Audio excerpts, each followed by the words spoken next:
Assalamualaikum warahmatullahi wabarakatuh. Bismillah walhamdulillah sallallahu ala sayyidina Muhammadin wa ala alihi wa ashabihi ahli sidqi wal wafa. La hawla wa la quwata illa billah, amma ba'd.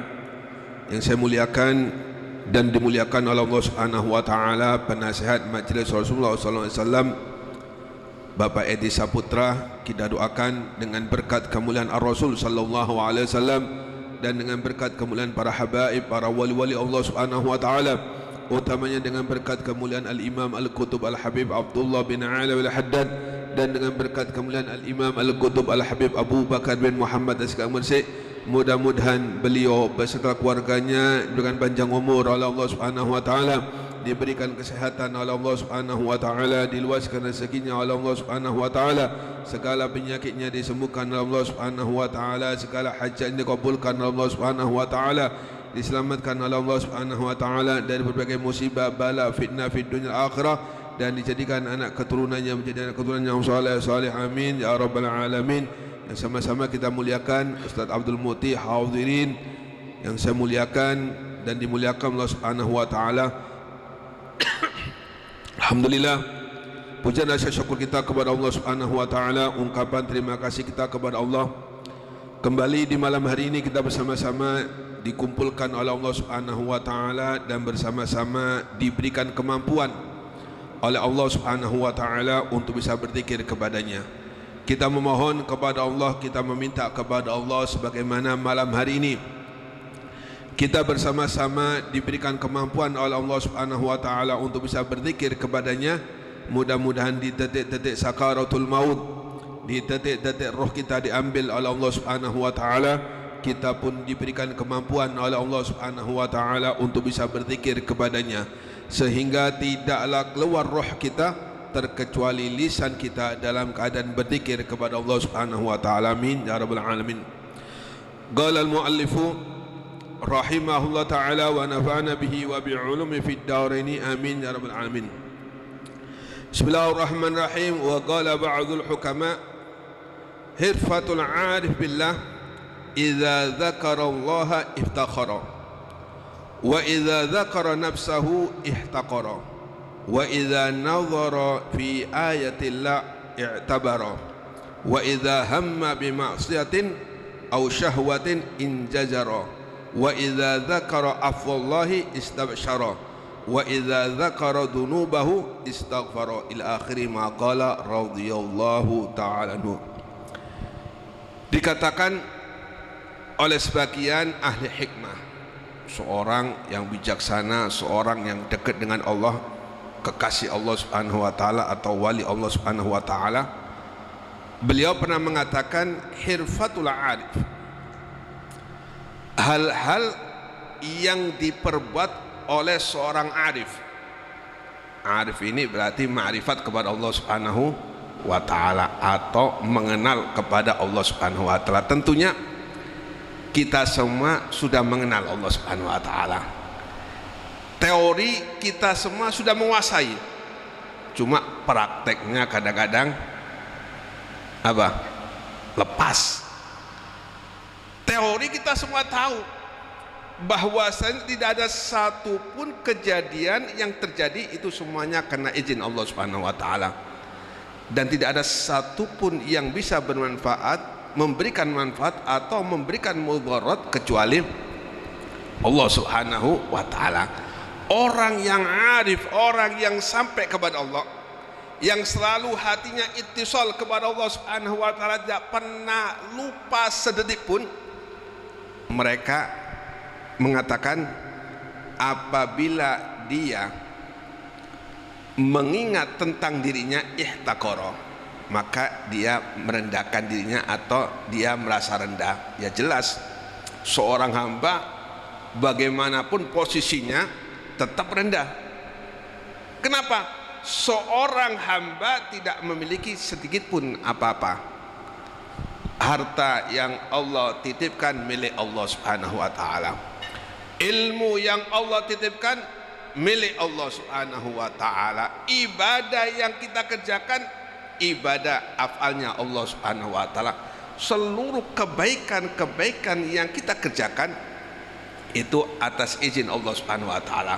Dan seluruh kelebihan-kelebihan yang kita miliki itu semua karena Allah Subhanahu wa taala. Maka seorang arif, seorang yang mengenal terhadap Allah Subhanahu wa taala, apabila memandang dirinya dia akan merasa hina. Jadi selalu merasa hina. Makanya dikatakan fakhr wujud Syekh Abi Bakar bin Salim.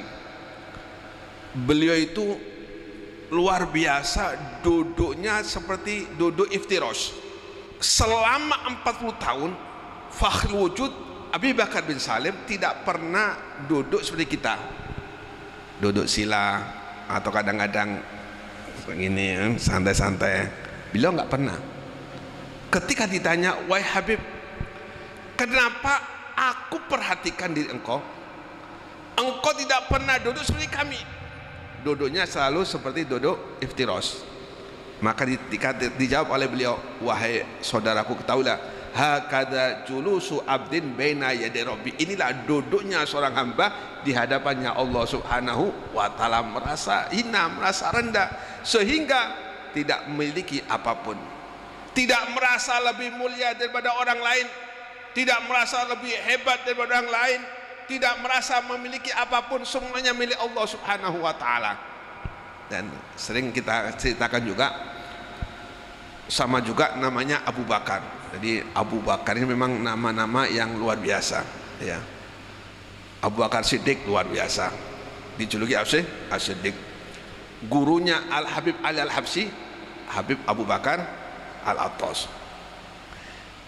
Fakhr wujud Habib Abu Bakar Salim. Apalagi hujan susu Al-Habib Abu Bakar Al-Idrus. Qutbuz zaman, satu-satunya kutub zaman di Indonesia Habib Abu Bakar Mursir. Habib Abu Bakar ini Al-Idrus ini Al-Adani yang minta hujan susu, beliau pernah dites oleh abahnya, wahai anakku, cari orang yang lebih mulia, yang lebih hina daripada engkau. Intinya abahnya ini tidak boleh mengizinkan pulang kepada anaknya ini kecuali dengan membawa apa yang dipinta oleh abahnya. Singkat cerita, maka Al-Habib Abu Bakar ini ketika ditanya, wahai anakku, sudahkah engkau dapati orang yang lebih rendah dari engkau, orang yang lebih buruk dari engkau? Apa kata beliau? Wahai Abah, tidak ada satupun orang yang lebih buruk kecuali yaitu anakmu Abu Bakar Al-Adani. Maka ini orang ma'rifat. Nah, tanda-tanda ma'rifat yaitu jadi hatinya selalu ittisal kepada Allah Subhanahu wa taala, tidak merasa memiliki apapun. Sama kita pun kayak gitu, kita teori tahu bahwasanya kita nggak punya apa-apa, kita nggak punya ini, nggak punya itu. Cuma kadang-kadang kita prakteknya kurang bisa, prakteknya kurang bisa. Ya mudah-mudahan Allah Subhanahu wa taala memberikan kita hidayah, memberikan kita inayah, sehingga kita tidak sekedar tahu teori, cuma bisa juga mempraktekannya. Kemudian idza dzakara iftakhara, apabila dia mengingat Allah, dia bangga. Jadi mengingat dirinya, dia merasa rendah, merasa hina. Apabila dia mengingat Allah Subhanahu wa taala, dia bangga. Dia merasa tenang hidupnya, dia merasa aman dengan Allah Subhanahu wa taala. Tidak ada satupun yang ditakutinya kecuali Allah Subhanahu wa taala. Tidak ada satupun yang dikangeninya kecuali Allah Subhanahu wa taala. Tidak ada satupun sandaran yang paling kokoh kecuali Allah Subhanahu wa taala. Jadi orang seperti ini tidak bakal susah. Makanya Allah katakan, ala inna awliya Allah la khaufun alaihim wa lahum yahzanun. Ketahuilah, para wali-wali Allah Subhanahu wa taala, mereka enggak ada takut sedikit pun. Wala yahzanun, dan juga mereka tidak akan ada kesedihan. Kenapa? Karena pegangannya Allah Subhanahu wa taala yang memiliki segalanya, yang memiliki kepemimpinan, yang bisa memberi mudarat, yang memberikan bahaya, itu Allah Subhanahu wa taala. Maka ketika ingat kepada Allah Subhanahu wa taala, dia bangga. senang, hatinya bahagia, seakan-akan di dunia ini hanyalah ada dia dan Allah Subhanahu wa taala. Ini sifat-sifatnya orang-orang ma'rifat, orang-orang arif, orang-orang mengenal Allah Subhanahu wa taala. Kemudian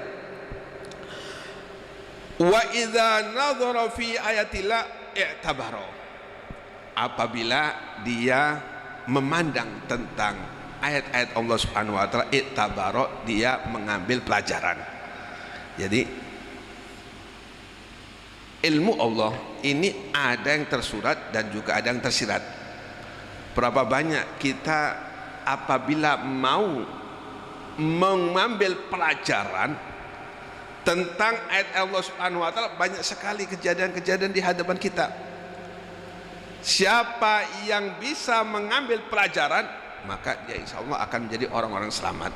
Nah, mereka para arifin, para wali-wali Allah Subhanahu wa taala, apapun yang dipandangnya itu selalu dijadikan pelajaran. Makanya Nabi mengatakan kafa bil mauti wa idza, cukuplah kematian sebagai pelajaran. Kalau kita kan nggak, minta maaf lah, kalau kita biasanya ngelayat, apa ngelayat itu? Yang layat itu takziah kepada orang mati, kadang-kadang kita ketawa-tawa, padahal di hadapannya seorang mayit. Berarti dia tidak mengambil ibrah, dia tidak mengambil pelajaran dari mayit yang ada di hadapannya, bahwasanya dia pun akan menjadi mayit juga. Nah, ini pelajaran-pelajaran yang mereka orang-orang arifillah, apapun yang terjadi di hadapannya dari tanda-tanda kebesaran Allah Subhanahu wa taala, pasti mereka jadikan pedoman atau jadikan pelajaran. Apapun yang terjadi, macam-macamnya kejadian, langsung dipakai pelajaran untuk memperbaiki dirinya. Kemudian wa idza dzakar afallah istabsyara, mereka arifin apabila mengingat ampunan Allah bahagia, senang. Kenapa? Karena Allah Subhanahu wa taala Maha Pengampun. Tidak ada satupun dosa-dosa yang kita kerjakan, sebesar apapun dosa tersebut, apabila kita mau meminta ampun kepada Allah Subhanahu wa taala, pasti bakal dikabulkan oleh Allah Subhanahu wa taala. Makanya Waqs ini orang yang membunuh Hamzah, Sayyiduna Hamzah. Sayyiduna Hamzah dibunuh oleh Waqs. Waqs ini budak, kalau nggak salah budaknya Hindun, kalau nggak salah ya. Jadi Hindun ini memberikan satu kerjaan, apabila engkau bisa melaksanakannya maka akan bebas. Apa kerjaannya? Yaitu membunuh Sayyidina Hamzah di waktu perang apa itu? Perang Badar kan? Perang apa itu? Pokoknya perang ya. Jadi Waqs ini tidak ada lain tujuannya kecuali mengincar Sayyidina Hamzah. Jadi nggak ikut perang, jadi cuma yang diperhatikan itu Sayyidina Hamzah, pengen membunuh Sayyidina Hamzah. Maka disitulah kemudian si Wahsy ini berhasil membunuh Sayyidina Hamzah. Cuma di lain lama kelamaan rupanya hidayah datang kepada Wahsy. Kemudian intinya meminta ampun dengan mengirimkan surat kepada Nabi Muhammad SAW. Dia merasa tidak bakal diampuni. Kenapa? Yang pertama yang dibunuh paman Nabi Muhammad, seorang paman yang sangat disayangi, dicintai Nabi Muhammad. Yang kedua, jantungnya diambil oleh Waqs, diedel-edel. Apa diedel-edel itu? Ya, dibedah, diambil, dimakan. Nah, kemudian intinya kemudian Nabi Muhammad dengan ayat atau wahyu yang turun dari Allah Subhanahu wa taala, qul ya ibadiyalladzina asrafu ala anfusihim la taqnatu min rahmatillah, wahai orang-orang yang melampaui batas di dalam perbuatan maksiat, la taqnatu min rahmatillah, jangan sekali putus asa dari rahmat Allah Subhanahu wa taala. Sesungguhnya Allah Subhanahu wa taala zat yang maha pengampun dan penyayang terhadap hamba-hambanya. Sebesar apapun dosa-dosa yang kita perbuat akan diampuni oleh Allah apabila kita benar-benar pengen bertobat kepada Allah Subhanahu wa taala. Nah, ini para wali-wali Allah Subhanahu wa taala apabila mengingat tentang ampunan Allah Subhanahu wa taala, istaghfara, mereka bahagia. Wa idza dzakara dzunubahu istaghfara, apabila mereka mengenang atau mengingat dosa-dosanya, istighfar, ya Allah, astagfirullah, meminta ampun Allah Subhanahu wa taala. Kita pun kayak gitu. Kita ini banyak dosa Allah Subhanahu wa taala. Kita ini banyak maksiat Allah Subhanahu wa taala. Ya, paling enggak kita habis sholat istighfar 3 kali, 5 kali, 10 kali, nganggur-nganggur astagfirullah. Untuk mengingat dosa-dosa yang kita perbuat Allah Subhanahu wa taala. Mudah-mudahan Allah Subhanahu wa taala selalu memberi hidayah, memberikan kepada kita semua, sehingga kita ini selalu diberikan kemampuan Allah Subhanahu wa taala untuk selalu mendekatkan diri kepada Allah Subhanahu wa taala, memperbanyak istighfar Allah Subhanahu wa taala atas dosa-dosa kita perbuat kepada Allah Subhanahu wa taala. Amin ya rabbal alamin.